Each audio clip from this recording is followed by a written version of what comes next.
Midi 45, invité du 12-15 pour évoquer la gestion politique de la crise sanitaire. Stéphane Ravier, bonjour. Vous êtes le sénateur Rassemblement National des Bouches-du-Rhône.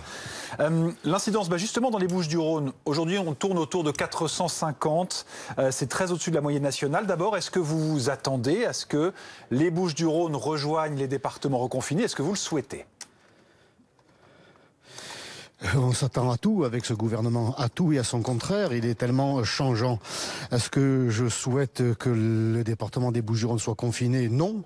Non, je ne le souhaite pas. Je souhaite que les Marseillais, les Bucco-Rhodaniens soient protégés. Et pour être protégés aujourd'hui, c'est ce que nous avait dit le chef de l'État à la fin de l'année dernière, c'est la vaccination. Eh bien, cette vaccination, je dirais, les responsables locaux, les collectivités locales sont prêtes à l'assumer par les moyens matériels et humains, mais les doses ne viennent toujours pas. Donc moi je souhaite que la vie continue et voire même qu'elle reprenne ses droits, la vie économique, la vie sociale. Mais le gouvernement, une fois de plus, est en retard et bloque le retour à la vie. Alors vous êtes favorable à la réouverture des restaurants avec terrasse. Vous demandez aussi à ce qu'on puisse alléger un peu le couvre-feu pour les messes de Pâques. Est-ce vraiment le moment de desserrer la bride ? Écoutez, les uns comme les autres sont des gens responsables. L'ouverture ou la réouverture des restaurants comme la nécessité pour les croyants de se retrouver en ce dimanche à la messe de Pâques, c'est un retour à la vie. Ils en ont besoin. Mais tout ça ne se fera pas ou ne se ferait pas, je dirais, dans l'anarchie. Tout ça se ferait dans un cadre sanitaire extrêmement rigoureux. C'est ce qui se passait déjà d'ailleurs tous les dimanches dans les églises de Marseille et de France, et c'est ce qui se passerait sur les terrasses des restaurants, parce que il n'est dans l'intérêt de personne, il n'est dans l'intérêt d'aucun restaurateur que son établissement devienne un cluster. Donc on pourrait rétablir une vie économique et en même temps une vie sociale, ce qui permettrait de nous alléger d'une dette qui ne cesse de s'accroître, dans un cadre, encore une fois, sanitaire très réglementé. Mais encore une fois, l'on traite Marseille, les villages des Bouches-du-Rhône, les villages de l'Ardèche ou toute autre commune de France de manière égalitaire, ce qui, on le voit en plus, n'a aucun espèce d'effet positif sur la crise.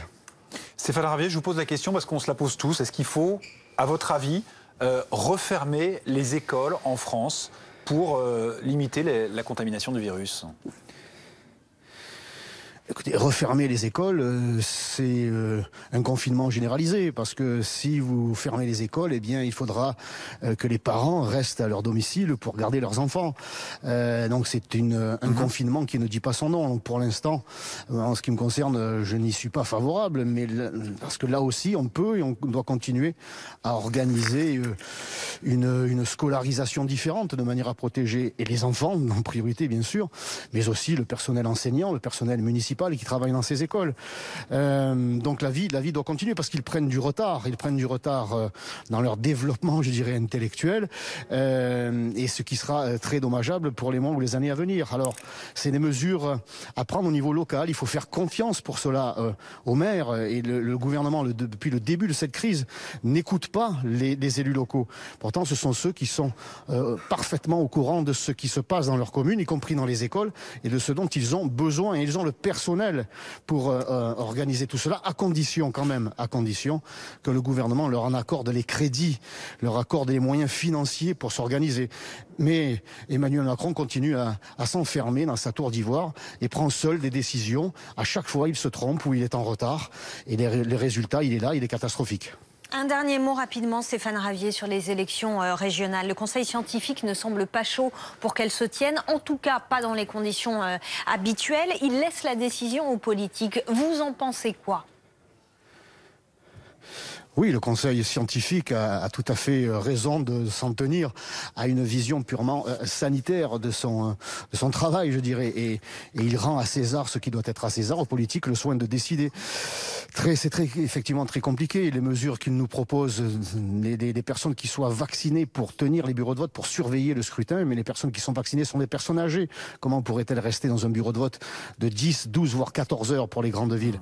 Alors ces mesures-là sont sanitaires, mais elles ne sont ne correspondent pas à la réalité du déroulement d'un scrutin. Et pourtant, moi, je ne me satisfais pas que la démocratie soit mise sous cloche comme ça depuis des mois, voire et peut-être même des années. Donc il faut que la démocratie reprenne le dessus, que les Français puissent s'exprimer, mais à condition bien sûr que les moyens matériels et humains soient mis en place pour les 13 et 20 juin prochains. Merci infiniment Stéphane Ravier d'avoir répondu aux questions de BFM TV en ce mardi midi.